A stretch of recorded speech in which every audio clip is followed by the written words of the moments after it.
আর কি আমার আলোচনা শুনবেন।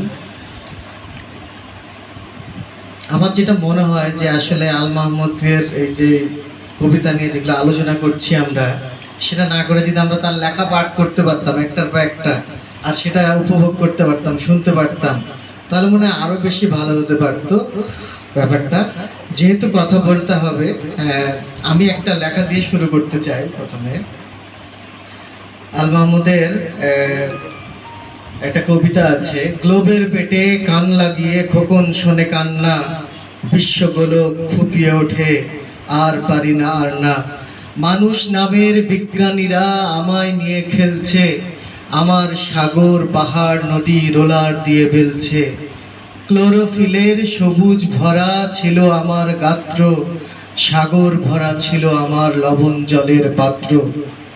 সব মিশিয়ে দিচ্ছে মানুষ, ধোঁয়ায় আকাশ অন্ধ, কলের বিষে তলিয়ে গেছে গোলাপ ফুলের গন্ধ, শস্য ছিল শ্যামল ছিল, ছিল সুখের পার্বণ, শান্তিটাকে পুড়িয়ে মানুষ করলো কালো কার্বন,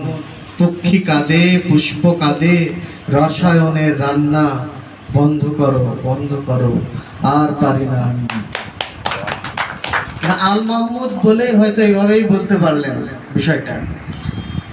যে কবিতাটা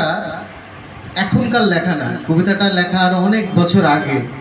কিন্তু এখন আমরা যে সময়ের ভিতরে বসবাস করছি মনে হচ্ছে কবিতাটা গতকালকে লেখা হয়েছে, যে আমরা সেই বিশ্বায়নের একটা